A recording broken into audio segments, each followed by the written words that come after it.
Hello students आज की हमारी जो रेशो है वो है प्रोप्राइटरी रेशो और इक्विटी रेशो, जो कि हमारी तीसरी रेशो आती है अंडर टेस्ट ऑफ सॉल्वेंसी और analysis of under long term financial position. तो चलिए आज का वीडियो हम शुरू करते हैं। प्रोप्राइटरी रेशो और equity ratio. A variant to the debt equity ratio is a proprietary ratio, which is also known as equity ratio or shareholders to total equities ratio or net worth to total assets ratio। तो students, जो हमारी proprietary ratio या equity ratio है, ये एक तरह से हमारी डेट इक्विटी रेशो का ही एक थोड़ा सा, उसमें अगर हम डेट इक्विटी रेशो में चेंज करते हैं तो हमारी ये रेशो बनती है प्रोप्राइटरी रेशो और इक्विटी रेशो, जिसे हम share holders to total equity ratio भी कहते हैं और net worth to total assets ratio भी कहते हैं। This ratio establishes the relationship between the share holders funds to total assets of the firm. ये जो रेशो है हमारी एक रिलेशनशिप सेट करती है between the share holders funds के बीच में और total assets of the firm. The ratio of proprietors funds to total funds हमारे किस तरह से बनते हैं, in bracket proprietors plus outsiders funds और total assets is an important ratio for determining long term solvency of a firm. The component of this ratio are shareholders funds और proprietors funds and total assets। तो इस ratio के हमारे दो ही component हैं, one is share holders funds और proprietors funds and total assets. तो शेयर होल्डर्स फंड्स में हमारे क्या क्या आ जाते थे। Share holders funds are equity shares capital, preference share capital, undistributed profits, reserves and surpluses.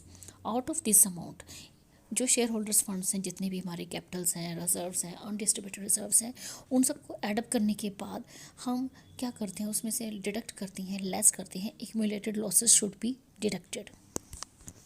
The total assets on the other hand denote total resources of the concern।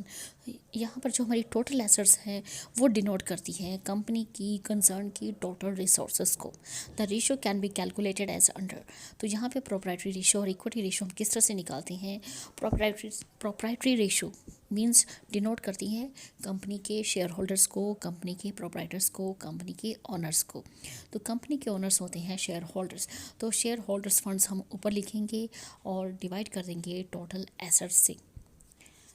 यहाँ पर हम एक एग्जांपल लेते हैं। If share holders funds are ₹4 lakh and total assets are ₹6 lakh. तो इसे हम फार्मूले में अप्लाई करते हैं। तो हमारी जो शेयर होल्डर्स फंड्स है वो 4 लाख के हैं और टोटल एसेट्स जो है वो 6 लाख के हैं। तो आंसर हमारा आता है 2:3। This ratio can also be represented in percentage, which indicates a percentage of owner's capital to total capital of the firm as follows। तो इस प्रोप्राइटरी रेशो को हम इन परसेंटेज में भी कैलकुलेट कर सकते हैं। सेम वैल्यूज़ हम अप्लाई इस फार्मूलेज में कर देंगे, बट यहाँ पर हम मल्टीप्लाई करेंगे 100 से और आंसर हमारा निकल के आता है 66.67%। नेक्स्ट है इंटरप्रिटेशन ऑफ इक्विटी रेशो।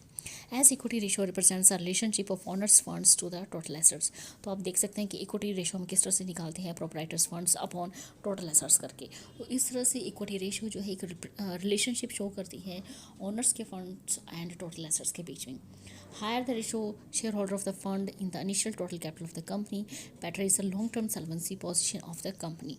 तो यहाँ पर अगर हमारी जो रेशो है वो हायर आती है तो इसका मतलब ये है कि जो शेयर होल्डर्स का जो शेयर है total capital of the company में, वो ये रिप्रेजेंट करता है कि जो कंपनी की लॉन्ग टर्म सॉल्वेंसी पोजीशन है वो बेटर है। This ratio indicates extent to which the assets of the company can be lost without affecting the interest of the creditors of the company. Next है students solvency ratio और the ratio of total liabilities to total assets.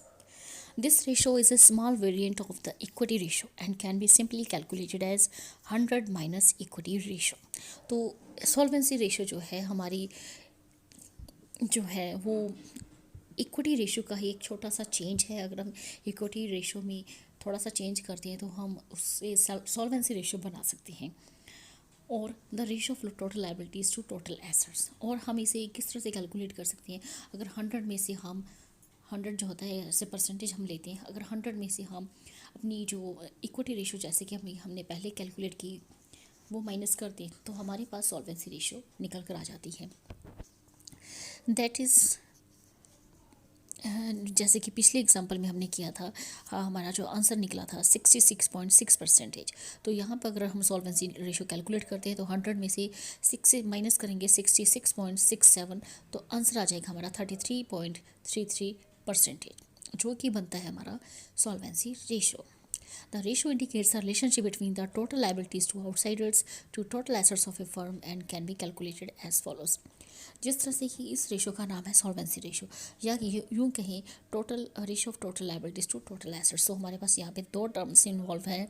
एक हमारी total liabilities में आपकी long term, short term सभी आ जाती हैं, और दूसरी टर्म है हमारे पास टोटल एसेट्स। तो इसे हम किस तरह से कैलकुलेट करेंगे, तो हम इसका फार्मूला लगाएंगे। Solvency ratio is equal to, इसमें हमारे पास दो टर्म्स हैं, total liabilities and total assets. तो टोटल लाइबिलिटीज़ टू आउटसाइडर्स हम ऊपर रखेंगे और डिवाइड कर देंगे टोटल एसेट्स से। तो यहाँ पर हम एक एग्जांपल लेते हैं। If the total liabilities to outsiders are rupees 2 lakh, अगर हमारी टोटल लाइबिलिटीज़ 2 लाख की हैं और टोटल एसेट्स मान लीजिए 6 लाख की हैं, तो कैलकुलेट कीजिए इसे। जिस तरह की हमारा फार्मूला है, लाइबिलिटीज़ को हम ऊपर रखेंगे तो 2 लाख की हमारे पास लाइबिलिटीज़ हैं, हम उसे ऊपर रखेंगे, और एसेट्स 6 लाख की उसे नीचे रखेंगे और मल्टीप्लाई करेंगे 100 से। तो आंसर निकल के आता है 33.33%। नेक्स्ट है इसका interpretation. Generally, lower the ratio of total liabilities to total assets, more satisfactory or stable is the long-term solvency position of a firm. तो जितनी कम हमारी सॉल्वेंसी रेशो या ratio of total liabilities to total assets आएंगी, उतने ही ये अच्छी रहेगी हमारी कंपनी के लिए, क्योंकि अगर लाइबिलिटीज़ हमारी जितनी कम से कम हो तो वो उतना ही अच्छा रहता है हमारे बिजनेस के लिए। Generally, lower the ratio of total liabilities to total assets, more satisfactory or stable is the long-term solvency position of a firm. तो स्टूडेंट्स, ये था हमारा आज का टॉपिक। तो स्टूडेंट्स, इस वीडियो में इतना ही। अगर आप मेरे चैनल पे नए हैं तो प्लीज़ मेरे चैनल को सब्सक्राइब कीजिए और साथ ही मेरे वीडियो को ज़्यादा से ज़्यादा लाइक, शेयर एंड कमेंट कीजिए। Thank you, thanks for watching.